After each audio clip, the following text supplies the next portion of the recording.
Boa noite. Vamos iniciar então mais um estudo minucioso do Evangelho de Mateus, né? Aqui em Uberaba a gente está fazendo a primeira gravação do ano, então para nós estamos iniciando, né? O pessoal da internet já teve um primeiro episódio pós-Réveillon, né? Pós-Ano Novo. Hoje nós estamos muito felizes, estamos recebendo a visita do Fábio e da Érica, né? Que moram em Munique, na Alemanha, que vieram visitar os familiares e fizeram assim uma viagenzinha rápida de 7 horas para visitar a gente aqui também. E muito feliz porque tem alguns companheiros veteranos hoje no salão, que há algum tempo não podiam estar conosco, estavam ocupados cuidando da família, seus desafios em família, né? A Djelma, a Adriana, a Sandra e o Valdésio, que nos acompanham nas reuniões online, hoje estão presentes, então a gente está muito feliz com essa primeira reunião no salão, né, gravando humildinho. Continuamos estudando aquela passagem do Evangelho de Mateus, no capítulo 18, a passagem que vai do versículo 15 ao 22.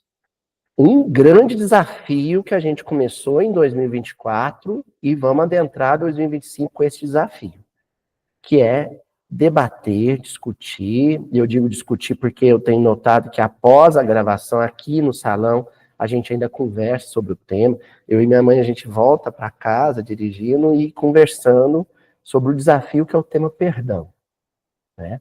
É um grande desafio. A gente já debateu isso no âmbito familiar, a gente discutiu isso no campo profissional, a gente falou sobre as rusgas entre as nações, né?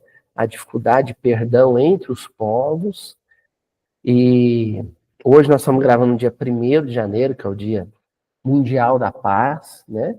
Então, é um tema que a gente sempre adentra ele com reverência, porque a gente sabe as nossas limitações perante a dimensão desse tema, o peso dele. A gente se apequena diante desse tema, né? Quando a gente se sente mais limitado quando o assunto é perdão, mais cheios de amarras, né? De algemas, de mordaças ainda, porque é um tema que exige muito da gente, né? A gente nem sabe, olha, tem adversário que a gente tem, que a gente nem tem convivência física direta em vigília com eles. Já pararam para pensar nisso? Às vezes a pessoa fala, não tem adversário, não tem inimigo, todo mundo... Tá, entre os encarnados. De vez em quando você sonha aí, acorda no outro dia, nossa, eu tô com uma dor no corpo, não sei o que foi, dormi mal. Foi algum encontro que você teve no plano espiritual com alguém que veio, né, de credor te cobrar coisas. Então, ninguém escapa do desafio que o tema perdão representa para nós. Eu acho que encarnados, poucos escapam desse grande desafio, tá bom? E aí, a gente caminhou assim, no subterrâneo, quando digo subterrâneo, assim, camadas mais, né, profundas, não superficiais do tema, passeando por uma orientação de etiqueta de convívio que Jesus dá para os discípulos. Mas a gente percebeu que tem coisas assim, né, submarinas, assim, né, nas águas mais abissais da fala de Jesus, e a gente tentou mergulhar por ali, dentro daquilo que o nosso fôlego permite, mas a gente tentou caminhar por ali. Por quê? Primeiro, Jesus diz assim, olha, se alguém tem algum problema com você, chama em particular, conversa com essa pessoa e talvez você terá ganho, seu irmão. Ganho não no sentido de humilhá-lo, vencê-lo, colocá-lo debaixo da bota, não nesse sentido.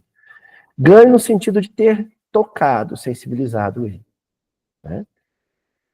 Aí na semana seguinte a gente viu aquele versículo que Jesus fala. Agora, se ele falar para você assim, ó, eu não acho que te ofendi, ou eu não acho que eu dei motivo para você ter esse ressentimento, procura mais 2, né, ou 3 testemunhas, né, contando com você, você é uma das testemunhas, você tem a sua versão do que aconteceu, né? Então procura mais 2, né? Serão 3, ou procura mais uma, serão 2. para ver se a sua visão está madura. Se é uma visão precisa do que aconteceu. Porque às vezes você está muito sensível, muito melindroso e deu uma dimensão maior do que tinha para o fato. Entendeu, Jamo? Às vezes você hipervalorizou aquilo, né? Houve outras pessoas. E aí talvez você mude de ideia. Ou não. Ou talvez essas duas pessoas mais próximas procurem esse companheiro, conversem com ele, enfim, intercessores, né? Mas com certa discrição. O que vai acontecer no versículo de hoje, que nós vamos avançar aqui, que é o versículo 17. Jesus vai dizer assim: e se ele se recusar a ouvi-los, e se no calor, né, do debate houver uma resistência, ou talvez, quem sabe, uma teimosia mesmo em ceder para o perdão, para a reconciliação, para o entendimento, diz-o a igreja. Se também se recusar a ouvir a igreja, considera-o como gentil e publicano. Se a gente ficar na camada mais superficial do versículo, vai parecer que você está colocando o sujeito numa saia justa. Imagina, eu tenho um problema aqui com a Sueli, a gente tem umas diferenças, eu conversei com ela, não adiantou, pedi para minha mãe conversar com ela, o Sebastião também, não adiantou, e aí eu chego aqui e lavo a roupa suja com a igreja, a eclesia, né, a palavra em grego aqui é eclesia, né, a assembleia, a comunidade. Fala, olha, gente, eu queria que vocês dessem a opinião, porque eu e a Sueli, a gente não está se entendendo. Que saia justa, né? Será que é isso mesmo que Jesus está se referindo? Olha, há uma diferença em você colocar em evidência o problema e você colocar em evidência a causa ou o causador do problema. É diferente. Uma coisa é eu estar vivendo uma dificuldade de reconciliação com alguém e em comunidade, em assembleia, dizer para as pessoas assim, olha, vamos discutir, vamos ficar um tempo estudando sobre perdão? Vamos estudar uns textos do Emmanuel juntos sobre o perdão? Porque eu ando tendo uma dificuldade com esse tema, sem expor ninguém. Entendeu? Eu não expus ninguém. De repente a casa espírita está com um problema, que é um negócio que a gente sabe que nunca acontece em casa espírita nenhuma, né? Que é a dificuldade de convivência, as pessoas se desentenderem, isso, graças a Deus, no espiritismo não existe. O pessoal protestante, católico, que nos assiste agora, no espiritismo não existe isso, é claro, né? Mas vamos supor que a casa está com uma série de problemas. Vamos propor uma sequência de estudos sobre convivência, sobre benevolência, boa vontade, no convívio, vamos. Você está colocando em pauta o problema, não os problemáticos. Não está expondo ninguém. Isso aqui, esse tema aqui é para todo mundo. Quem não, né? Quem não? Entendeu? Só que aqui tem uma coisa além, um problema além que Jesus apresenta. Ó, se for alguém do seu convívio, a igreja, que é a eclesia, a assembleia, a comunidade, pode ser a casa espírita, a gente mencionou aqui, pode ser o seu ambiente de trabalho, pode ser o lar, né? Você reúne em família, de preferência na hora do culto, se toda a família aderir ao culto, né, Tia Adriana? Senta ao redor, gente, vamos conversar. A gente anda com uma certa dificuldade, vamos estudar alguns textos sobre esse assunto. Entendeu? Só que aí Jesus disse o seguinte: se, mesmo assim,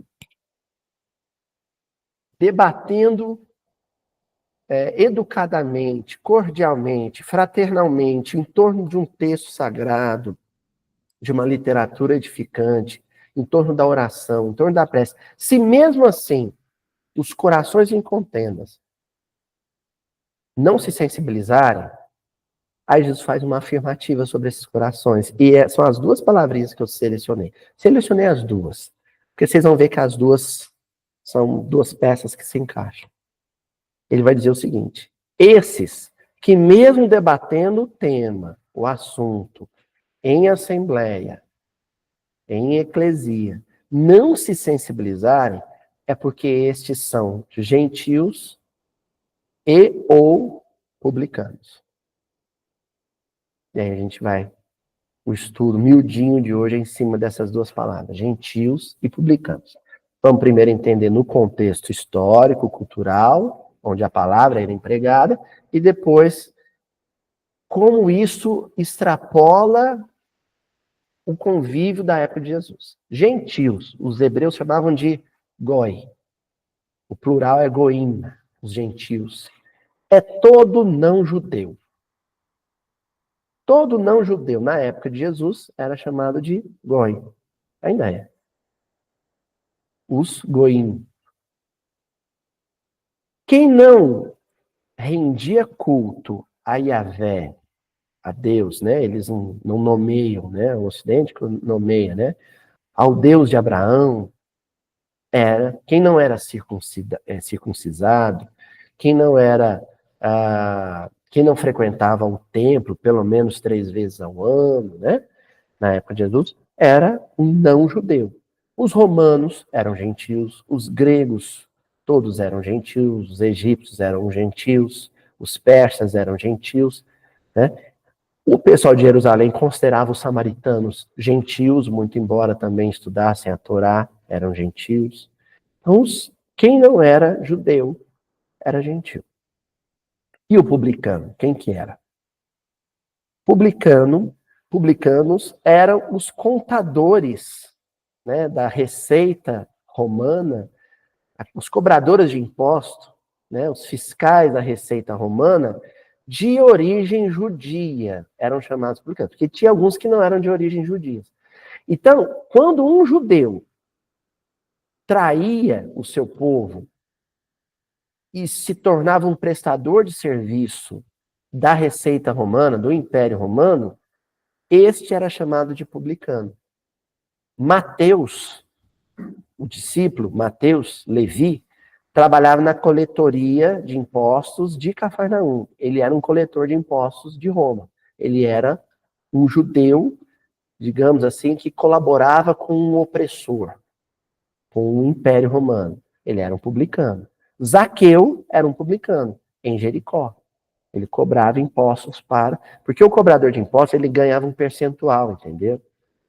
Então, por que ele era tão cruel na hora de cobrar impostos? Porque quanto maior a arrecadação, maior era a participação dele nesse lucro romano. Então, eles eram terríveis, terríveis. Mateus era cruel, né? Zaqueu era cruel. E com o próprio povo, com a própria nação. Esses eram os publicanos. Numa perspectiva histórica, é isso. Quando a gente lê na Bíblia, gentios, a gente já sabe. É quem não era judeu. Paulo era o apóstolo dos gentios. Por quê? Porque ele foi espalhar a boa nova, o evangelho, para os não-judeus. Por isso que ele viajou tanto. E os publicanos eram esses judeus que cooperavam em troca de dinheiro, de muito dinheiro, com o domínio romano. Mas aqui a gente não vai ficar nisso, né? A gente quer extrapolar, a gente quer ir além. O que caracteriza o gentio na época de Jesus? O politeísmo, o culto a vários deuses. Então, os romanos eram gentios porque eles acreditavam em inúmeros deuses.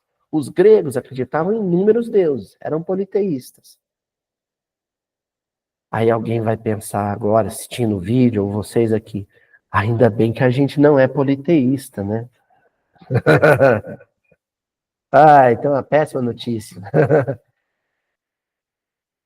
Porque o culto a um Deus se caracteriza pela reverência, pelo dobrar de joelhos, pela rendição a algo que a gente encara, enxerga e cultua como Deus. Se a minha relação com o dinheiro Se é uma relação de reverência, de hipervalorização, se eu transformo a instituição bancária, se eu transformo o site, né, de apostas, se eu transformo o site de aplicações num ambiente de culto espiritual, ou seja, se o meu espírito se dobra a isso, o dinheiro é o meu Deus. O poder político, né? Se eu transformo as instituições políticas, os cargos, os títulos políticos, a vida política, o poder, se eu transformo isso em objeto de culto, de reverência, se o meu joelho espiritual se dobra diante disso, esse é o meu Deus. A tecnologia, né? O culto à tecnologia, o sujeito que tem que trocar o iPhone, ele faz dívida porque ele tem que trocar, né? Gadget, é assim que fala, né? As parafernálias eletrônicas, tem gente que é aficionado com isso. Isso é idolatria. É um culto. A sexualidade, né? O culto ao corpo. Culto ao corpo por vaidade, né? O sujeito que vive na academia e faz aqueles procedimentos todos para esculpir o corpo, é uma paranoia, né? Com o corpo perfeito. Isso é idolatria. Então a gente ainda vive numa sociedade idólatra, politeísta. São vários deuses. As marcas todas são uma Ferrari, uma Lamborghini, pode ser um ídolo de metal. Um cartão de crédito pode ser um ídolo de plástico. Uma roupa pode ser um ídolo de pano. Se eu me curvei espiritualmente, ou seja, se eu negligenciei a experiência de espiritualidade profunda em honra desses ídolos, isso é idolatria, isso é politeísmo. Eu sou um gentil. Ainda bem que eu estou dentro do centro, então não sou um gentil. Ai, ai, ai, ai, ai. Se um assaltante entrar aqui no salão,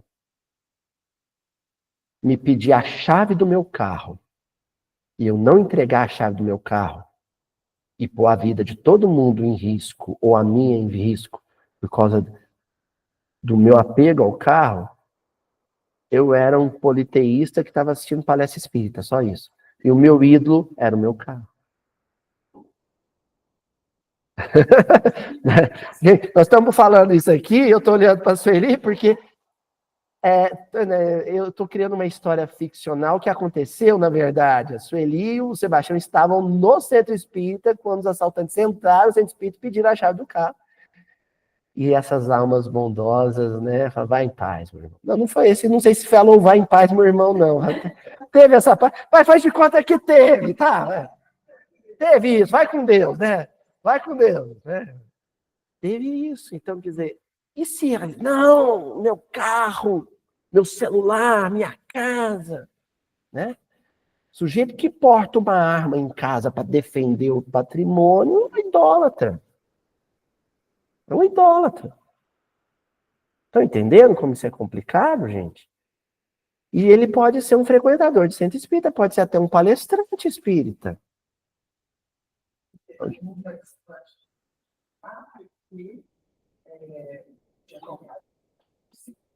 Olha, e segurou a bolsa. Agora, o publicano, ele é um idólatra que cultua um Deus específico.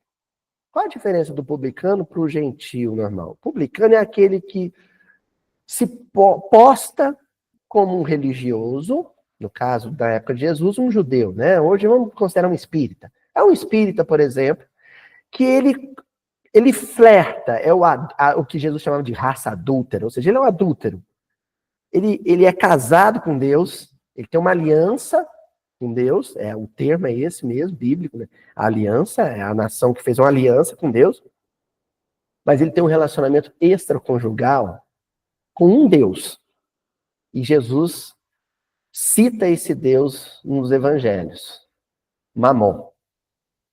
Né? A palavra Mamon, inclusive, em fenício, quer dizer prosperidade, dinheiro. riqueza. No caso aqui, Luiz, por que Jesus, por que ele não citou direto só gentios? Não falaria dos idólatras em geral, mas Jesus queria dar ênfase. Quando Jesus repete uma outra palavra, assim, que está dentro daquele mesmo guarda-chuva, semântico, né? Só que ele quer especificar o tipo de idolatria em pauta. E aqui, no caso, é o culto ao dinheiro, à prosperidade material. É o publicano.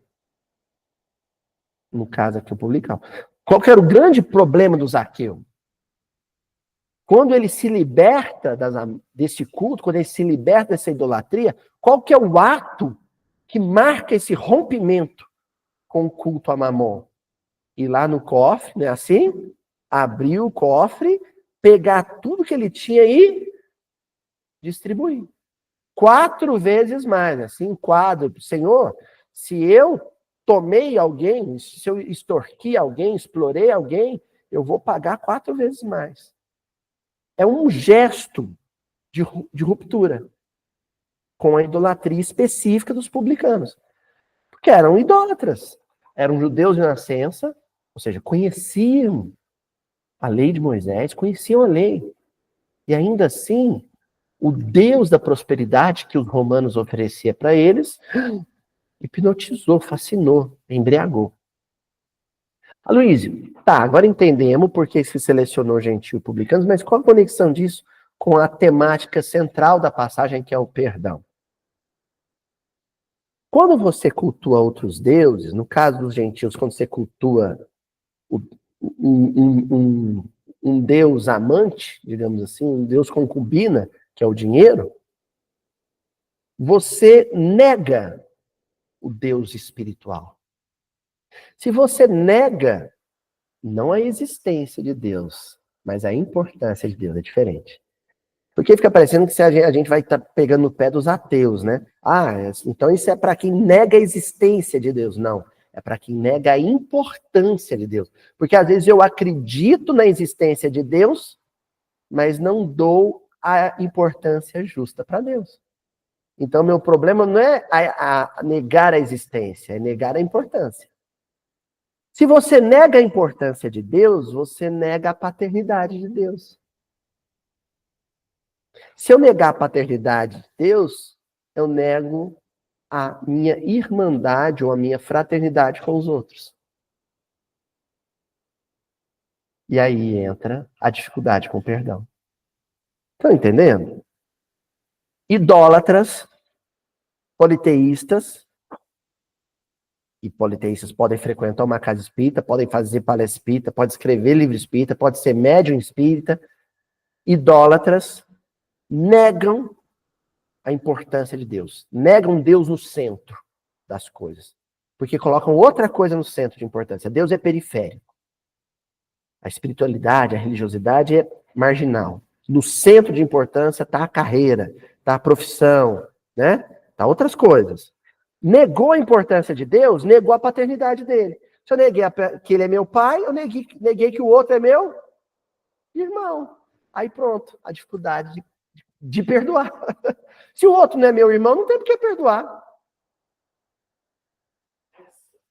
Exatamente. Você negligencia. Exatamente.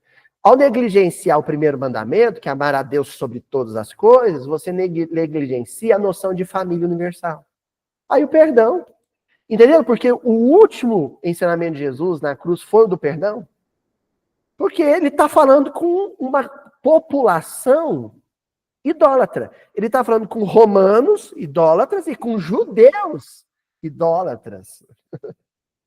Estão negando a paternidade de Deus. Esse é o drama. Jesus, olha o que Jesus está dizendo. Sabe esse nosso irmão com quem você está tentando entendimento? Primeiro tentou entendimento a sós, não deu certo. Depois tentou o entendimento com intercessores, não deu certo. Depois tentou entendimento com um estudo, um debate franco, aberto, fraterno, em comunidade. Não deu certo é porque o coração dele é endurecido. E é endurecido porque ele tem outro Deus. Ou deuses. Ele talvez não tenha se dado conta disso, mas ele tem outros deuses.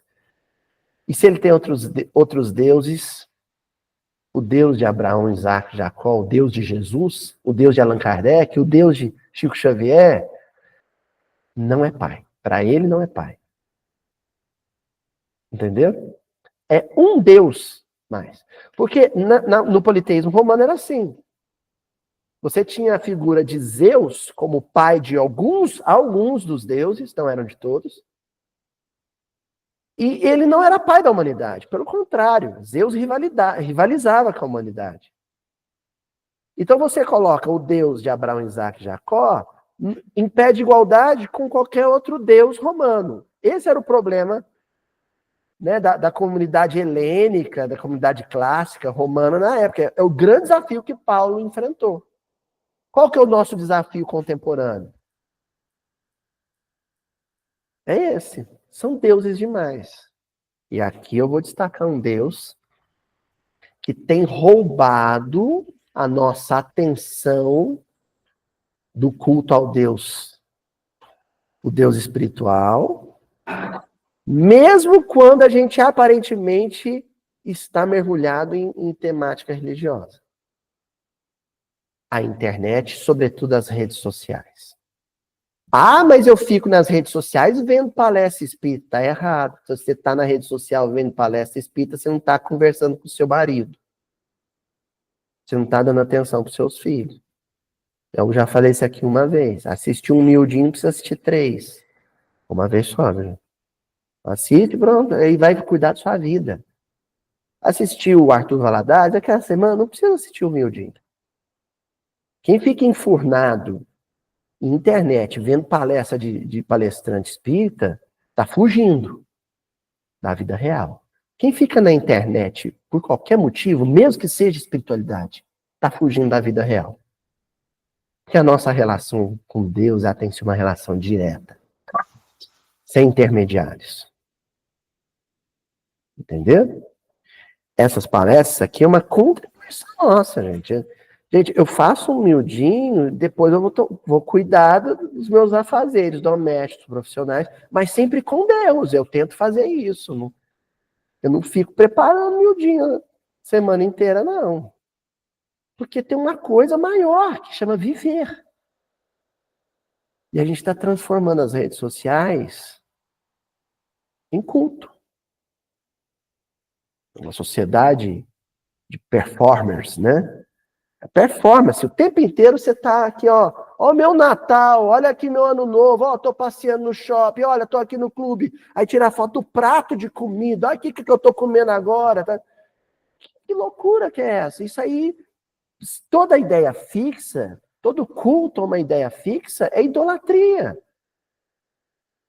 Quer dizer, eu coloquei uma outra coisa no centro de importância da minha vida, que não é Deus. É a rede social. Aí eu perco meu vínculo com uma espiritualidade profunda, porque espiritualidade profunda é isso. É desafio. A rede social não me desafia. A conta bancária, as aplicações financeiras não me desafiam. A carreira profissional, a escalada profissional não me desafia, né? O perdão me desafia. Né? Esses dias eu tô dando uma estudada, uma flertada com um autor norte-americano chamado Jonathan Haidt. É um professor da Universidade de Nova York, que ele tem escrito sobre os malefícios da rede social, sobretudo para jovens, crianças e jovens, né? E ele falou uma coisa interessante, que isso vale até para a palestra espírita, viu, gente? Inclusive, né? Um repórter perguntou para ele assim, você não acha que esse negócio de proibir o celular na sala de aula, isso é um exagero? Não. E quis jogar meio que a culpa para cima dos professores. Ele falou assim, os professores não tinham que dar uma aula mais interessante, mais criativa? Às vezes o aluno vai para a rede social durante a aula porque a aula tá chata. Aí ele falou uma coisa muito importante. Ele falou assim, a gente precisa ensinar as crianças a prestar atenção nas coisas, mesmo quando elas são chatas. O problema é que a gente está criando uma sociedade onde você quer o tempo inteiro livrar ou se livrar do tédio. E qual é o problema com o tédio? Às vezes uma coisa está chata e você está prestando atenção mesmo assim. E mesmo que você não preste atenção, e aí vai entrar o Santo Agostinho, vou botar o Santo Agostinho aqui na história, ele falou assim, tem uma coisa muito importante que o ser humano fez até o advento das redes sociais e que está deixando de fazer, que é a divagação. Vou traduzir em outro termo, viajar na maionese. Porque eu sei que eu estou falando aqui e vocês estão indo lá na família, não é assim? Fazendo as conexões. É o livre pensar. A rede social não te traz isso, não te propõe isso. É o livre pensar. O que o Santo Agostinho te propõe a fazer antes de dormir todos os dias? Vocês lembram? Viajar na maionese. É você devagar, olhar para o teto, olhar para a parede branca, Cristina, e lá na hora que você acordou, como é que eu dei o bom dia para o meu esposo? Aí eu fui tomar café. Como é que eu comi o meu café? Eu saí com o meu carro. Como é que eu dirigi meu carro pela rua? É a livre divagação, olhando para o nada. Mas você sabe o que as pessoas fazem antes de dormir hoje em dia? Elas fazem isso aqui, ó. Apaga a luz, deita do lado e fica, não é assim? Até sentir sono e dormir. Estou inventando isso? Quer dizer, isso substituiu, estão vendo como que isso atrapalha o processo do perdão? O navegar no celular antes de dormir, Sandra, substituiu aquela proposta do Santo Agostinho, que era do, né? Kardec pergunta para o Santo Agostinho, tá, é para vencer o mal, senhor Adelmo, e aí, qual que é o caminho para isso? Aí o Santo Agostinho diz assim, na questão 919 do Livro dos Espíritos, ele fala assim, fazei o que eu fiz na minha última existência. Antes de dormir, eu passava todo o meu dia em revista, até adormecer. Na época de Santo Agostinho, início da Idade Média, no século V, V, não tinha celular, né? Não tinha celular. Hoje em dia, fazer esse exercício do Santo Agostinho está sendo prejudicado pela rede social. Porque o sujeito vai, apaga a luz do quarto, deita na cama e fica no celular, né? E nem, né? Outro dia, eu vi uma situação muito engraçada.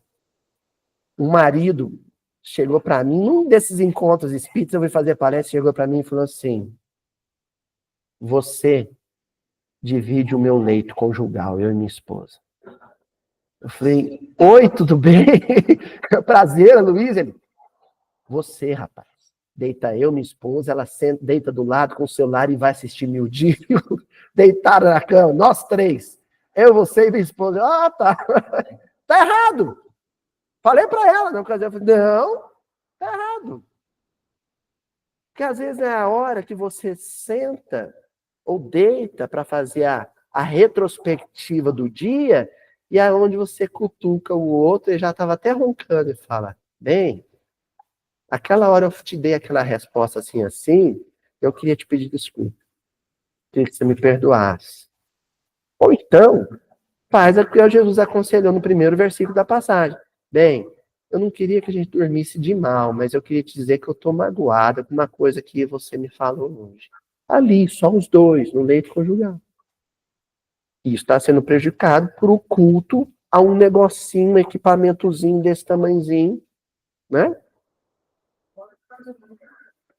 Não, faz mal, um mal fisioterápico, oftalmológico, né? Psíquico, babá, babá, né? Enfim. É sério isso, não é? Então, olha só, ao invés de nos livrar dos nossos deuses históricos e render culto a um deus, a gente acrescentou um deus ao panteão de ídolos. Agora é a tal da rede social. Notem bem, eu não estou falando da internet. Vocês notaram que eu não estou julgando? A internet é uma maravilha, é uma dádiva. Aqui eu estou usando a internet. Eu estou falando das redes sociais. Cuidado com as redes sociais. Não estou dizendo proibição. O Espiritismo não fala em proibição. A gente fala de educação. Mas talvez o processo de educação passe por um jejum. Entendeu? O processo de educação passe por um detox. Guarda na gaveta um tempo, né? Ou então deleta o aplicativo um tempo, Aí, para você se desconectar psicamente daquilo e depois, talvez você adquira condição de voltar para aquele universo vasto de futilidades, de banalidades, né? Enfim, vamos continuar. Aí eu trouxe um texto do Emmanuel, do livro Pão Nosso. Eu trouxe 2 textos do Emmanuel, no livro Pão Nosso, que se chama, capítulo 45, se chama Coisas Invisíveis. Olha, nós temos rendido culto a coisas visíveis, a coisas virtuais e não a coisas invisíveis. Porque quando a gente fala de coisas invisíveis, a gente está falando do mundo das emoções, mundo psíquico, mundo da espiritualidade. E o Emmanuel vai comentar um trecho de uma carta de Paulo aos Romanos, capítulo 1, versículo 20, que Paulo diz assim: porque as suas coisas invisíveis, desde a criação do mundo, tanto o seu eterno poder como a sua divindade se estendem e claramente se veem pelas coisas que estão criadas. Olha o que o Paulo está dizendo. Contempla o criado visível para alcançar o criado invisível. Lembra da prece de Eurípides Barçanufo, que eu sempre cito aqui? Deus, reconheço-vos eu, Senhor, no matiz dos campos, no íris multicor, né, na beleza da relva, no ancião que caminha, na criança que ri, que sorri. Olha só, contempla as coisas. Daí, de novo, volta a tal da rede social, né? Porque você não contempla as coisas, aquilo não é real, vocês sabem, né? Vocês sabem que as pessoas não são tão bem penteadas, né? Vocês sabem que as pessoas têm remela no olho, né? Não, na vida real não tem um filtro. Filtro, né? Vocês sabem que as pessoas não comem aquilo que elas postam no dia a dia, não. Elas comem arroz, feijão e rabada no dia a dia. Aí ela posta lá, né, um salmão grelhado, né, não é aquilo, não. Elas nem seguem direito aquela dieta que elas estão postando lá. Então você se priva do criado visível, que pode ser o seu filho, pode ser o seu pai idoso, pode ser um evento da natureza, pode ser uma nuvem no céu, pode ser um trovão, pode ser um dia de sol. Você se priva disso em função do mundo virtual. Mas quando você contempla o criado, a grandeza e a beleza do criado, Deus se agiganta. Se agiganta tanto que ele fica sem dimensão, sem limites. Ele se apresenta como o infinito. Quando ele se agiganta assim, você verticaliza intimamente. Ao verticalizar, você abre campo psíquico para as sugestões dos desencarnados benfeitores que estão ao seu redor. E aí, com certeza, se o que tem te adoecido é uma inimizade, é uma rusga, é um atrito, a primeira coisa que você vai ouvir no seu ouvido é: vai reconcilia-te com o teu adversário. Primeiro, antes de depositar a tua oferenda no altar. Ou seja, antes de dizer que céu bonito. A natureza, ou as coisas vivas no mundo real, nos comovem. E esse estado de comoção nos conecta com o alto. E a conexão com o alto nos predispõe ao perdão. Estão entendendo? Mas a gente fica tão emaranhado, sabe? Na areia movediça mesmo, desses ambientes criados, ambientes de idolatria criados, né? Que pode ser a página do banco. Porque a internet é um negócio tão complicado que esses deuses, eles têm os seus templos ali, né? Hoje, a página do banco, o sujeito fica horas na página do banco fazendo aplicação, o saldo, extrato, tal, né? Site de compra. Então, se a idolatria do sujeito é em torno do ter coisas, site de compra. O sujeito fica lá horas olhando coisa para comprar. Antigamente você tinha, sabe, furou seu sapato, você entrava na loja mais perto, porque você não queria andar demais, você calçava os tênis e saía andando. Agora, Você vai lá e digita no site, assim, tênis. Ah, meu, você pode preparar 4 horas para ficar ali, só olhando tênis. Quer dizer, olha o tempo que você vai ficar nesse templo, cultuando ali aqueles deuses. Entenderam? Pode falar, mano. Engraçado que você agora mesmo levantou a mão, achei que você estava falando verticalizar. Eu ouvi, então, temos que verticalizar.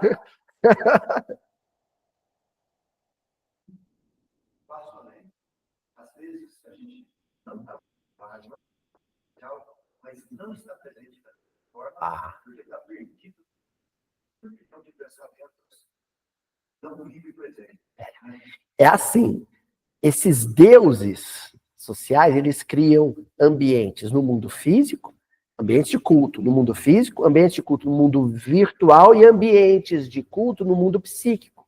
Só que os ambientes de culto no mundo físico surgem e os ambientes no mundo virtual surgem depois que o ambiente de culto psíquico já pré-existia.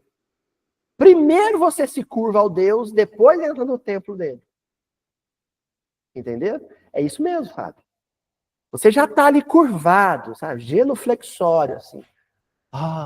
Cultuando aquilo previamente. Então, se o processo de idolatria começou psiquicamente e depois se exteriorizou, ele tem que começar por ali também. Uma resolução firme. Eu quero ter mais tempo para o pensar em Deus, o sentir Deus, contemplar a criação de Deus, não a criação dos homens. Olha, se você passa várias horas contemplando um quadro de Modigliani, um quadro de Picasso, várias horas, isso é idolatria. Você está cultuando uma obra humana. Se você passa várias horas contemplando uma montanha, um pássaro, isso é espiritualidade. Porque é a obra de Deus. É a obra de Deus. Vocês entenderam a diferença? A gente ainda precisa de um coral no centro espírita, um coral na igreja, para se emocionar e verticalizar. Os espíritos superiores, o Alcione da vida, sente a mesma comoção com o cantar de um passarinho. E mesmo quando eles escutam a voz humana cantando, eles não enxergam o canto como uma criação de Deus. Perdão, o canto como uma criação do homem, mas a voz humana como uma criação de Deus. A gente olha e fala assim, Adriana, nossa, como o sujeito canta. Um espírito superior para escutar um coral e fala assim, nossa, que criação magnífica de Deus que é a voz humana. Entenderam a diferença? Então, esse processo de constante esforço pela conexão com espiritualidade profunda é que vai nos predispor ao ato do perdão. Sem esse clima psíquico interior, você não se abre para o perdão. Porque é a coisa mais difícil que um ser humano consegue fazer do ponto de vista espiritual. É o perdão. Sem um empurrãozinho da espiritualidade, você não vai para a reconciliação. Agora, ele só tem campo de ação para te dar esse empurrãozinho se você se afastou dos ídolos e se centrou em Deus. Né? Aquele poema famoso da Alta de Souza, né? Volve ao teu templo interior, que poema ficou famoso aí na internet afora. Então, você faz esse processo de reconexão com Deus, cria o clima psíquico, cria condições para que os espíritos se aproximem e falem assim, tá, já que você está com esse clima bom, já que você está nessa vibe boa, que tal você ligar para o fulano? Que tal você se encontrar com o ciclano e vocês se entenderem? Entendeu? É. Aí o Emmanuel vai comentar esse trecho da Epístola de Paulo. Gente, eu tô achando que esse versículo nós vamos ter que partir no meio, viu? Mas enfim, é assim que funciona. Né? O espetáculo, ele diz assim, o espetáculo da criação universal É a mais forte de todas as manifestações contra o materialismo negativista. Olha só, é a mais forte de todas as manifestações contrárias ao materialismo negativista. E ele acrescenta um negativista como adjetivo do materialismo, né? Ele adjetiva o adjetivo. Por que ele faz isso? Porque existem pessoas que afirmam não crer em aspectos da religiosidade, da espiritualidade, mas são pessoas positivas. Entendeu? São pessoas... quando a gente fala assim, fulano não vai em igreja nenhuma, não frequenta religião nenhuma, nem sei se ele reza, mas é uma pessoa tão alta astral, pessoa tão educada, tão... né? E existe aquele que cultua um materialismo negativista.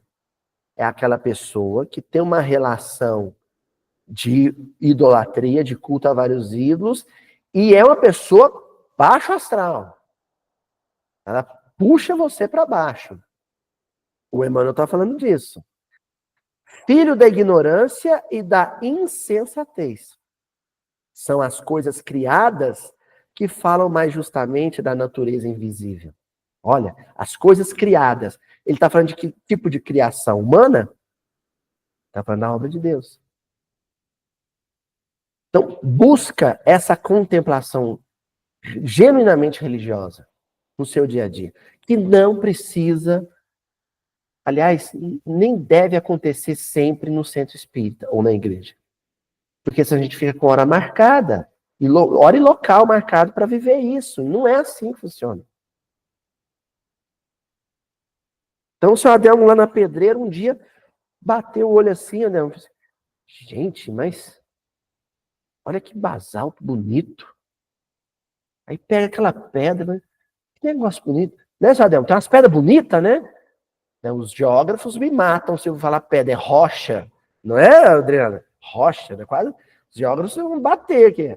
Olha que rocha maravilhosa, né? Olha. E aí você olha ela, parece uma coisa de maluco. Esse pessoal que abre essa árvore. Não, gente.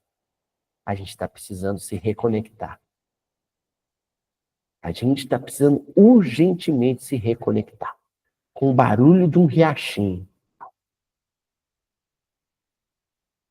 Buscar Deus através do templo vivo, não dos templos de pedra. E muito menos dos templos virtuais. Não Deus que me livre. Templos virtuais. O sujeito fica, sabe, horas vendo vídeo de natureza. Meu Deus, não vê vídeo de natureza. Vai ver a natureza. Né? Vai interagir com as pessoas. Conversar com o parente. Certo? Eu fui no clube com o meu filho esse final de semana passado. Levei ele no clube. E aí eu tô lá brincando com ele, né? Escorrega, papapá. Aí eu olhei 2 adolescentes sentados em 2 cadeiras, na beira da piscina, um dia de sol, e a gente tá precisando de um dia de sol, agora fez, né? Tava só chuva, um dia de sol, e os 2 adolescentes, um do lado do outro, cada um com o seu celular. Mas me deu uma vontade de chorar. Eu chamei a Juliana, minha esposa, e falei, eu tô com vontade de chorar, de ver aqui. Porque se eles ainda estivessem na beira da piscina, porque normalmente eu tinha que estar na piscina, né, brincando, descendo no escorrega, correndo atrás de bola. Eles não, além de não estarem brincando, pior que isso, eles não estavam nem conversando um com o outro. Eles estavam, sei lá que mundo que é esse que eles estavam, mas estavam lá. Quer dizer, é uma geração, gente, que está crescendo, se desenvolvendo nesse clima patológico. E aí eu penso, que tipo de espiritualidade eles vão viver quando ficarem adultos? E aí o pessoal do movimento espírita se pergunta por que não tem jovem na casa espírita. E aí acha que o caminho... Olha só, olha que loucura que estão cometendo no movimento espírita. Ah, o jovem não tem na casa espírita. Temos que alcançá-lo. Aí ao invés de agir junto aos pais, para que os pais peguem essa porcaria aqui, guarde numa gaveta e fala, meu filho, depois dos 16 você vai usar isso. Ao invés de fazer isso, aí vamos criar conteúdo espírita para atingir esses jovens, porque é lá que eles estão. Não, tira eles de lá, tira de lá. Eles não podiam estar lá, aí você vai lá. É a mesma coisa, lá na década de 40, cadê os jovens? Estão no bordel. Ah, então vou levar o evangelho, vou encontrar com eles lá no bordel. Pelo amor de Deus. Loucura que seria isso. Então, aí você ficar, agora, vamos ficar criando conteúdo digital, para ir atingir esse jovem, porque é lá que ele está, é ali no celular, é você estar tentando concorrer com algo que, primeiro, você não vai conseguir concorrer. Sinto muito, youtubers espíritas, mas vocês não vão dar conta de concorrer com o outro lado, o lado negro da força. Não vão dar conta. Segundo, quem disse que é saudável para um jovem? Tranquilo. Quem disse que é bom que... Tia Helena, acordou aí? Tia tá tirando cochilo ali. Quem disse que é saudável para o jovem ficar vendo conteúdo espírita numa telinha de luz azul? Estão percebendo? E aí a gente chega na questão do perdão. Conteúdos de espiritualidade mais densos e pesados, como a temática perdão, precisam ser debatidos olho no olho, salvo situações extraordinárias, como foi a pandemia, como é o caso de internações longas, assim. Aí um rapazinho que está lá, internado, 1 ano, tratamento de leucemia, aí o canal de interação dele com o resto do mundo é a internet, ela existe para isso.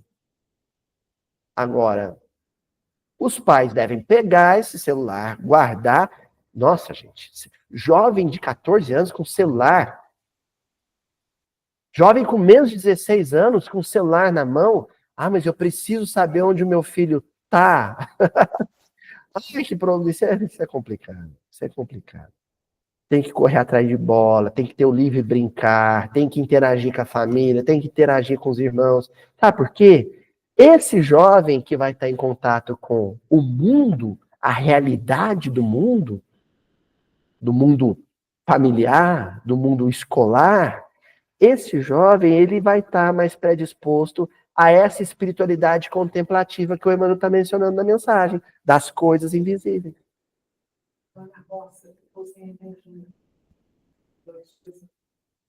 E é hoje eu conversando com a mãe, mas você sabe que foi bom? Exatamente. Olha que maravilha. Olha, a Sueli está contando aqui, pessoal da internet, que acabou a energia na roça e aí foi bom porque a turma reuniu em volta de uma mesa para contar caso. E é numa hora dessas que você transmite a espiritualidade da família para os mais jovens. Eu cresci num ambiente onde jovem espírita discutia espiritualidade em roda, em círculo aqui no Centro Espírita.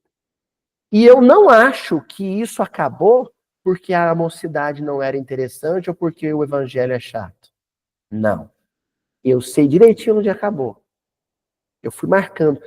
Gente, uma coisa que o pessoal da internet não sabe, vocês não sabem também. Talvez alguém aqui saiba. Sabe quanto tempo eu coordenei uma mocidade espírita? Uma juventude espírita? 17 anos. Eu fiz isso. 17 anos. Em 2010, nós tínhamos um grupo grande de jovens aqui. Eu considero grande, era um grupo com mais de 20 jovens, que todos os sábados se reuniam em círculo para cantar música espírita em volta do violão, como se fosse uma fogueirinha. E bater papo e conversar. Eram reuniões maravilhosas. Eu considero que foi ali que eu aprendi a fazer miudinho. Porque era assim que a gente fazia. A participação de todo mundo. 2000, aí começa a ficar tiozão mesmo, né? Aí não, passa a bola para frente. Passei a bola para os meninos mais jovens e depois eu sempre procurava notícia. Aí, e foi, não, tá indo cada vez menos gente até desaparecer, acabar. O que marca 2010 em diante? O advento do smartphone. O advento do smartphone. E aí a solução é criar canal para jovem espírita. Hein? Eu não acho que a solução é eu quero que o meu filho, 17 anos, assista o Mildinho. Eu não acho que a solução é assistir o Mildinho, não. A solução é tirar o celular na mão. Sabe por quê? Porque os jovens não estão precisando pedir perdão e nem perdoar. Sabe por que não estão precisando? Porque não estão interagindo. Na rede social, ninguém perdoa ninguém, ninguém pede desculpa na rede social. Porque quando você se enche de alguém ou se chateia com alguém, sabe o que você faz? Deleta. Olha como é raso, é superficial. Agora aqui não. No mundo real você tem que encontrar com o outro e olhar no olho. Se você tem que criar um mal-estar, se surge o desconforto, tem que haver um entendimento. Vocês conseguem imaginar Jesus dizendo, se alguém tem algo contra você, chame no privado, mande um inbox, e se você ganhar um like, terás ganho o teu irmão? Ah, pelo amor de Deus, gente. Não, Jesus está falando do tete a tete. Sabe, do terminar o entendimento. Terás ganho o teu irmão. Como é que você vai saber que ganhou o teu irmão? Um abraço. Se não houve abraço, sabe? Costela com costela. Se não houve abraço, não houve ganho. Não houve entendimento.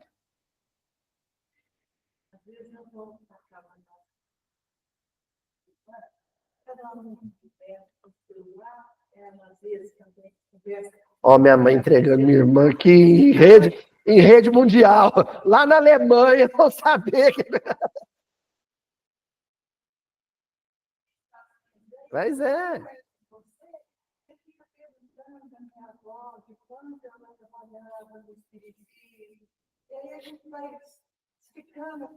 A turma, cada um fica num quarto e se comunicando. Quer dizer, aí não tem briga, né, gente?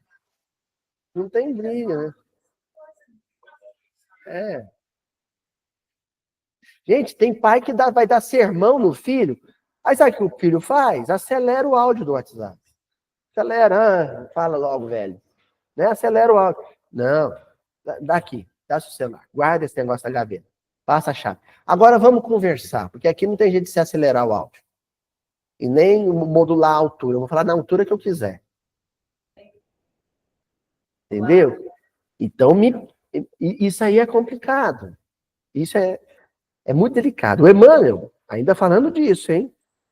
Vocês estão entendendo qual é o fio da meada aqui? O Emmanuel está dizendo assim, o raciocínio é o seguinte, sem contemplação do criado invisível,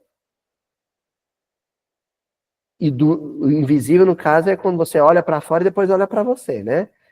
Você contempla a emoção que a criação te causou, entendeu? Sem esse tipo de espiritualidade, não há clima espiritual para burilar, apurar, aprimorar as relações. E sem o apuro, o melhoramento, a qualificação das relações humanas, não tem perdão, não tem reconciliação, não tem entendimento. E o grande adversário do materialismo, o grande instrumento, aliás, do materialismo, nesse processo tem sido as tais das redes sociais. Gente, você tem que olhar a finalidade para o que alguma coisa foi criada para você saber se aquilo tem um nível excelente de espiritualidade ou não. A rede social foi criada para ganhar dinheiro. Quem criou isso, criou para faturar. Não tinha outra intenção. Tá? Não era para melhorar a vida das pessoas, não. E a prova disso é que piorou. Piorou. Ah, mas use com moderação, use com educação. Eu conheço muita gente que usa com moderação, com educação. Eu mesmo uso o Instagram com bastante moderação. Eu tenho essa autocrítica. Mas a gente não pode nivelar por aí. Né? É só você considerar o alimento. Né? A gordurinha da picanha, tem gente que comeu uma vez no ano. né? Saboreou, apreciou, aquela gordurinha tem alguma função, sei lá qual, acho que não. Então, de alegrar, né? Tudo bem. Só que tem um detalhe. O médico cardiologista, qual que tem que ser o discurso dele com os pacientes? Passa longe disso. Porque você tem um histórico, uma predisposição ruim para lidar com isso. A rede social é a mesma coisa. Rede social idem. Se você percebe que o seu filho tem uma dificuldade de se relacionar com as pessoas no mundo real, mantenha-o fora da rede social. Porque se você deixar ele entrar nesse mundo, ele não volta. E aí as relações interpessoais dele... Como é que você vai trabalhar o componente do perdão com o menino que não se relaciona com ninguém? Nem com os irmãos em casa. Entendeu? E aí fechamos com Emmanuel dizendo assim: o homem conhece apenas as causas de suas realizações transitórias, ignorando, contudo, os motivos complexos de cada ângulo do caminho. Os motivos complexos de cada ângulo do caminho. A complexidade das relações.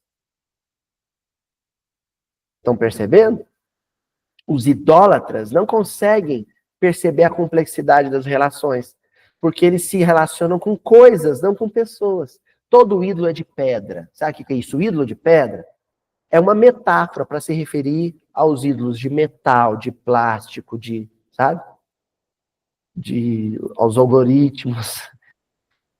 Há coisas. Idólatras não se relacionam com pessoas. Idólatras se relacionam com coisas. Por isso que elas tratam pessoas como se fossem coisas. E coisas você não tem que perdoar nem que pedir perdão. Então, a Emmanuel está dizendo. Os motivos complexos de cada ângulo do caminho, a complexidade das relações entre marido e mulher, entre filhos e pais, entre amigos, entre vizinhos de condomínio, entre companheiros de casa espírita, essa complexidade, ela é negligenciada, ela é marginalizada por idólatras. Porque eles lidam com coisas e com pessoas como se fossem coisas. Quando um carro começa a dar problema na sua mão, começa a não dar partida, começa a não ter um bom desempenho, começa a consumir muito combustível, Valdés, o que você faz com o carro? Passa para frente, não é? Troca. O problema é que o idólatra começa a lidar com pessoas da mesma maneira. Quando alguém começa, a relação com esse alguém começa a ficar difícil, o que ela faz? Troca. Daí os casamentos sucessivos, não deu certo com esse, não deu certo com esse, não deu certo com esse, e a promiscuidade nas relações afetivos sexuais. Entendeu? Ou então, você faz... Olha só, eu conheço uma pessoa que ela não queria ter dor de cabeça com o carro.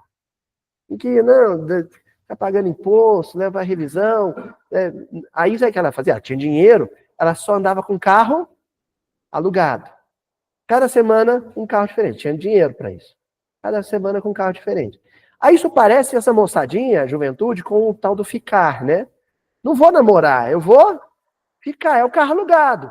Porque o namorar, criar um vínculo sólido, implica nas dores de cabeça de um vínculo sólido. A ficada numa festa, não. É que nem um carro alugado. Eu devolvo. Uso e devolvo. Estão vendo como é que é? Quer dizer, se não tem relação, não tem que ter perdão. Porque o que mantém um relacionamento de 5 anos, 10 anos, 50 anos, 60 anos de casamento é o ter que perdoar o outro todo dia. Idólatras não mantêm relações sólidas e duráveis porque lidam com pessoas como se elas fossem coisas. Ó, o olho humano não verá além do limite de sua capacidade de suportação. Ou seja, é uma visão estreita, exígua. Eu não consigo enxergar nada que eu não possa suportar. Quando você pede alguém em casamento, você está topando carregar um peso que você sabe que você não dá conta. O casamento é isso. Entendeu? O casamento é você saber, nossa, mas se for 40 anos, é 40 anos, é um negócio maior do que as suas forças. Você imagina assim. Por que você topa? Porque você está apaixonado. Eu uso o termo apaixonado, que não é um termo legal, vou usar um termo que o Emmanuel usa no Vida e Sexo, né? Que ele fala que o namoro se traduz por um suave encantamento. Você está enamorado. Você topa aquilo. E aí, sozinho você não daria conta, mas com Deus dá. Você vai levando, 50, 60 anos de casamento. Perdoa uma coisa, perdoa outra, né, Diana? Perdoa outra, e vai perdoando, e quando você vê, você está despedindo o outro no leito de morte. Nossa, eu fiquei com essa pessoa 60 anos na minha vida. Esse casamento assim. 60 anos, estou com 80 anos. Porque você conseguiu vislumbrar algo além. Agora, na idolatria há o imediatismo. Se há o imediatismo, você não enxerga nada além de amanhã. Entendeu? É imediatismo. Você só avalia hoje. Os objetos visíveis no campo de formas efêmeras. O que é formas efêmeras? Ídolos de pedra. Constituem breve, olha, passageiro, breve e transitória resultante das forças invisíveis no plano eterno. Então, aquilo que é criado no mundo palpável é uma breve e transitória manifestação de algo que é maior e mais durável e eterno, que é o espiritual. Então, onde é que eu vou me agarrar, me abraçar? No mundo das formas efêmeras ou no mundo das formas eternas? Estão entendendo? Espiritualidade, culto ao Deus eterno, é o culto às formas eternas. Só acredita no perdão de coisas maiores. E agora, ó, nós estamos falando de picuinhas de casal primeiro, né? Aqueles pequenos perdões do dia a dia. Agora vamos maior? Perdões maiores. Perdoar o assassino do seu filho. Esse negócio é um trem que só é possível quando tem reencarnação na jogada. Se você não acredita em reencarnação, só se você for um santo. Entendeu? Olha só. É um negócio, Adriana, que é um negócio que vai precisar do quê na jogada? Hein? Encarnações.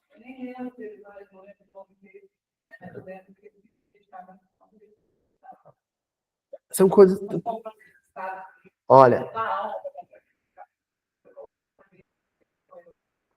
Olha só. Nós estamos falando nesse nível. Aí, se não tem Deus na jogada, e se não tem encarnação, um processo desse, um novelo de linha emaranhado desse, que em 40 anos a Adriana não conseguiu desvencilhar, de resolver esse novelo, você vai precisar de quantos anos, Adriana? Talvez 400, entendeu? De 100, de 200, não sei. Mas você vai precisar de algo além da vida material, além da forma transitória. E aí você precisa de uma espiritualidade que dê conta do tamanho desse problema. Aí entra aí sim a crença da reencarnação. A Adriana abraçou o espiritismo, porque o espiritismo pelo menos propõe para ela que exatamente, entendeu? A Adriana sabe assim, olha, eu não dou conta de resolver esse problema agora, mas sei que uma hora eu vou ter que resolver. Isso é uma condição da vida. Você está percebendo como é um nível de reflexão de espiritualidade? Aí, olha. Tá vendo? Olha, o pessoal da internet às vezes não ouviu no áudio que a Adriana está mencionando, gente, uma dificuldade que ela tem de perdoar um erro médico gravíssimo que tirou a vida da filha dela de 7 dias. O perdão vai a batida no trânsito, o cara que bateu no meu carro que saiu da concessionária hoje, até perdoar o erro médico, né? Com uma criança de 7 dias. Olha o dimensionamento. Aí, se você não tiver uma espiritualidade sólida, se você não tiver um culto ao Deus espiritual, se você só transita no campo das formas efêmeras, sem cogitar a vida para além da morte, aí você faz justiça com as próprias mãos. Não é? Aí você quer cadeira elétrica pro outro. Né? Então, a gente tem que trabalhar nesse campo aí. Falar assim, o que na minha vida, para 2025, ó, o que na minha vida eu preciso verticalizar? Para a gente encerrar a reunião de hoje. Nós não paramos aqui o versículo, vamos continuar. Isso aqui é denso, né? Mas é pensar. Eu sou um publicano? Eu sou um gentil? Tem dia que eu sou, tem dia que eu não sou. Para eu lidar com o perdão, para eu lidar com espiritualidade profunda, para eu lidar com o sentido da reencarnação num processo de reconciliação, para eu lidar com essas coisas grandes, esse culto meu às formas efêmeras, às coisas efêmeras, às redes sociais, aos objetos de poder, isso, dá conta disso? Dá conta do recado? Não dá. Eu preciso de algo maior. Qual que é a coisa maior que existe? Deus. O Deus de Abraão, Isaac e Jacó. O Deus de Jesus. O Deus de Chico Xavier. Tá bom? Precisamos de espiritualidade profunda, não rasa. Nada raso dá conta do perdão. Nada superficial. Verniz não dá conta da temática do perdão. A Adriana provou isso pra gente aqui. Né? Então, até semana que vem, continuamos nesse mesmo versículo, discutindo a questão da idolatria, do materialismo como uma barreira que obstrui a caminhada para o perdão. Até a semana que vem.